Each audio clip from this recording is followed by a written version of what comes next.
everyone, welcome back to ExcelWeb. In this tutorial, we are going to learn how to sort in Excel. So let's get into the video. Start by opening the Excel worksheet containing the data you want to sort. Select the range of data you want to sort.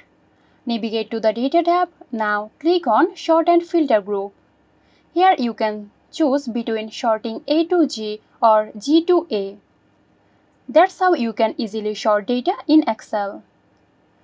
Stay tuned for more helpful tutorials here at ExcelWeb.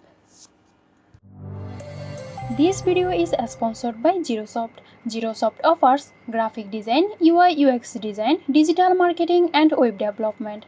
Elevate your brand with Zerosoft today. For more details, check the description box.